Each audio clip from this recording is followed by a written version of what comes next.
Okay, so this is a big cistern. Stubby's checking it out. He's never seen it.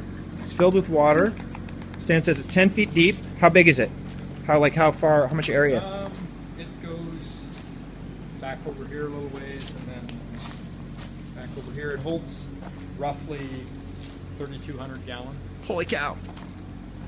Okay, so there's the cistern. It's being filled by city water. And then you said rainwater too? Yes, rainwater. Where's that coming from? Rainwater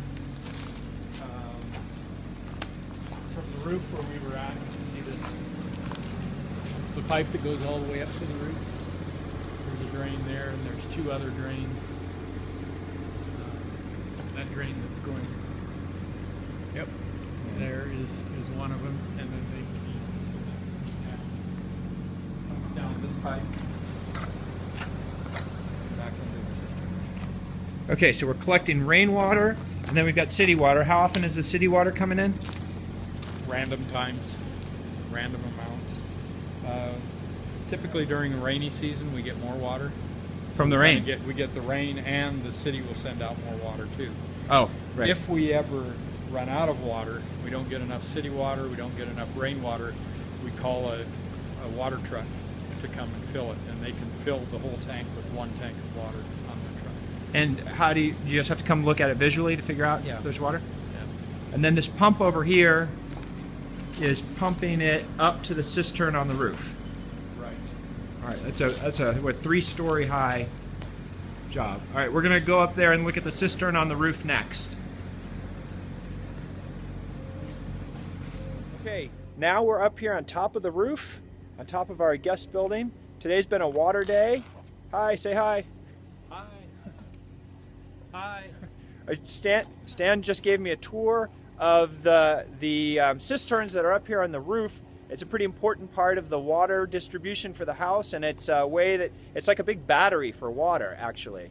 So we're going to just take a look at a couple different pieces here to see how a community survives with intermittent water infrastructure from the public grid. So let's go over there and take a look at it. All right, so Stan, we're here at the cistern. What are we doing with this big concrete block up here? Okay, concrete block is hollow. It's filled with water. There's about 1,500 gallons of water that can be pumped up here, and there's 3 sections to it. And then the water comes back out down at the bottom and feeds the house. It's all gravity fed. Okay, so the water is down below. We looked at that earlier, and it's coming up through an electrical pump. So that electricity is tied into all the intermittent infrastructure that we were talking about before. Exactly. The public grid, the generator. Do you ever use the batteries to pump water? No. No. Too much of a drain. Right. Okay. So how many gallons do you have up here? Well, they're pretty full. They're only 3-4 inches from the top, so we're right at 1,500 gallon capacity. 1,500 gallons. How much water do you sort of plan on a person using? We figure roughly 30 gallons a day per person. Washing, cooking? Yes. Washing, drinking, toilet. Oh, we don't drink it. We don't drink it. Oh, yeah. Well, we do some. The water that gets filtered, we drink. Yeah, so I guess that's an important thing to say, that this water is water for washing and cooking after it's been filtered. Right. But it's not drinking water. No. And that's mostly because of microbes. Right. In the city water. And the other thing is rainwater. You said rainwater comes into... No, rainwater is down from the cistern. Rainwater comes into the system. Right, okay, and we looked at that before. Okay, thanks.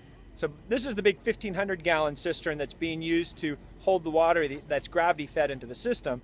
The roof up here also has another smaller cistern that was used in the past, but it's left over. We're not quite sure what it was used for, but it's empty now. But I guess it could be reactivated in the future if we needed some resiliency to the water system.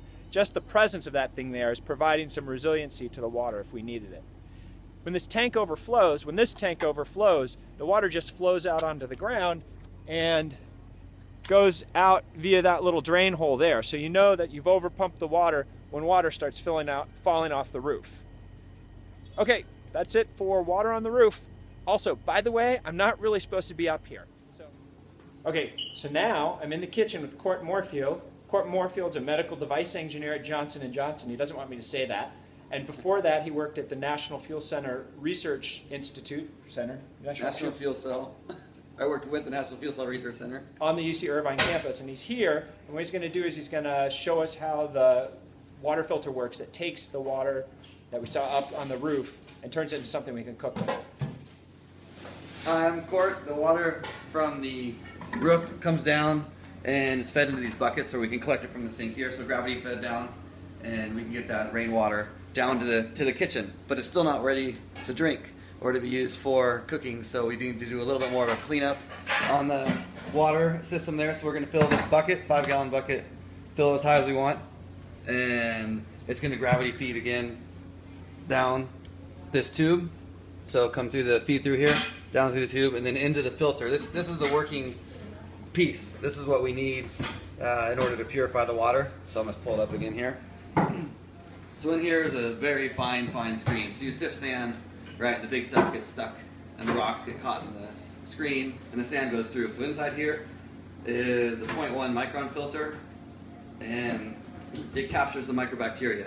So the water will work its way through that screen due to the pressure from the height. So if I put it down lower than the bucket, that pressure will push it through the screen, and the water will go through. Drinking water comes out, but the bad stuff, the bacteria that you don't want to be drinking, that might give you dysentery, diarrhea, make you sick, or worse, that microbacteria gets caught in the filter.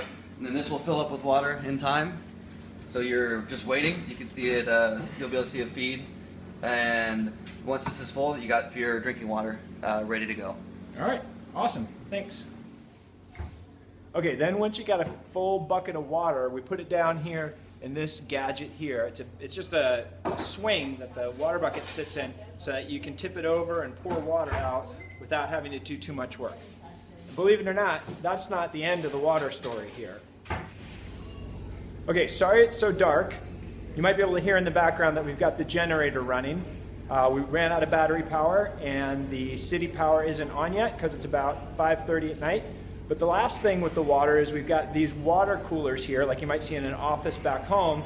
And these water jugs are not coming from the cistern or coming through the water purifier, but these are coming from a commercial reverse osmosis company like Cooligan. I think it is Cooligan actually, that delivers these buckets. And these are the buckets that we use for drinking, for just, you know, the purest water we have.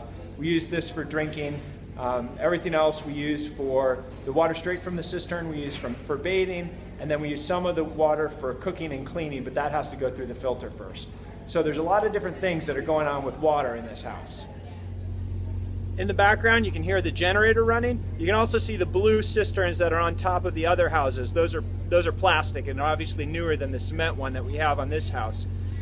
So just a summary, the water situation in this house is that we've got city water coming into the cistern in the backyard. We've got rainwater coming into that cistern. Sometimes we get more rainwater than we get city water. If the cistern runs too low, we call in a truck that'll bring in water and fill up the cistern on the ground. Then that is pumped up to the top to the cistern on the roof.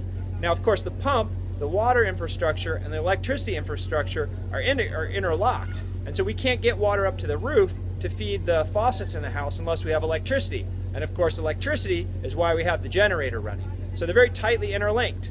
Once the water is on the roof, it's gravity fed through all the faucets. We bathe in it, we can run it through the sink, but we don't drink it because it's got little microbes in it. If we want to cook with it or wash with it, we run it through the filter. And then the last thing that we can do is we can drink the water that comes from the reverse osmosis commercial delivery system. So just as a side note, we spent most of the day today delivering a few water filters to a school that's way out in the countryside in a place where they could use those water filters. And I'll just end with some of the video of us delivering those water filters. So thanks a lot. That's water in this place where we live here in Haiti.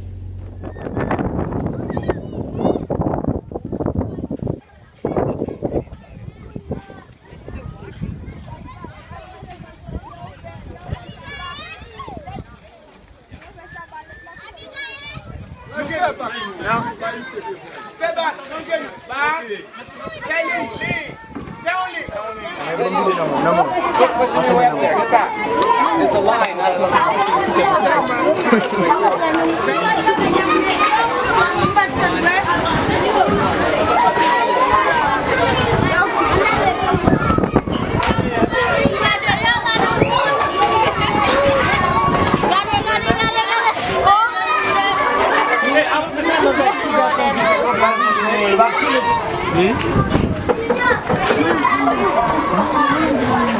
It's okay. It's so cute. Water.